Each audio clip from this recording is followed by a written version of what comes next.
যশোরে বিয়ের প্রলোভন দেখিয়ে শারীরিক সম্পর্ক গড়ে প্রতারণা এবং অন্তরঙ্গ সম্পর্কের ভিডিও ভাইরালের ঘটনায় জেলা ছাত্রলীগ নেতা তরিকুল ইসলামকে সংগঠন থেকে অব্যাহতি দেওয়া হয়েছে।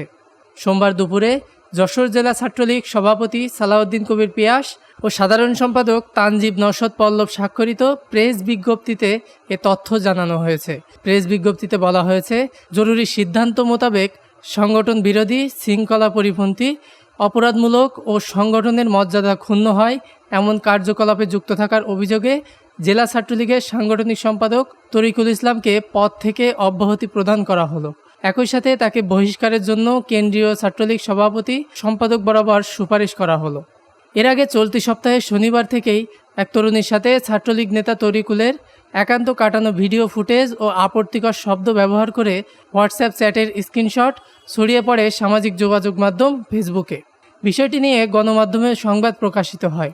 এ ঘটনায় বিচার দাবি করে ভুক্তভোগী তরুণী কেন্দ্রীয় ও জেলা ছাত্রলীগের সভাপতি সম্পাদকের কাছে লিখিত অভিযোগ করেছিলেন।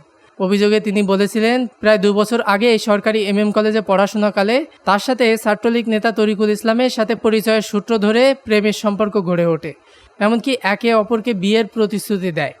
এরপর তরিকুল তার যশোর শহরের ভাড়ার বাসায় স্ত্রী পরিচয়ে ওই ছাত্রীকে নিয়ে অসংখ্য রাত্রি যাপন করেন এবং শারীরিক সম্পর্কে মিলিত হন। তবে সম্প্রতি মেয়েটির বিষয়ে কথা বললে তাকে অস্বীকার করে খুন জখমের ভয় দেখাচ্ছেন বলে অভিযোগ ওই তরুণীর। এছাড়াও সম্প্রতি ওই ছাত্রীর সাথে একান্তে কাটানো মুহূর্তের বেশ কয়েকটি ভিডিও ছড়িয়ে পড়েছে ফেসবুকে।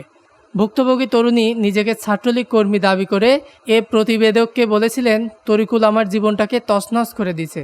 এখন বিয়ের জন্য চাপ দিলে সে বলে, মানুষ প্রেম করে কত কিছুই তো করে, তার মানে কি বিয়ে করতে হবে? তিনি বলেন, আমি তরিকুলের বিরুদ্ধে শাস্তিমূলক ব্যবস্থার দাবি জানিয়ে কেন্দ্রীয় ও জেলা ছাত্রলীগ সভাপতির কাছে অভিযোগ করেছি। আমাকে বিয়ে না করলে আমার আত্মহত্যা ছাড়া পথ নেই। প্রয়োজনে আমি আইনের ব্যবস্থা নেব। ডেস্ক নিউজ, দৈনিক রানার।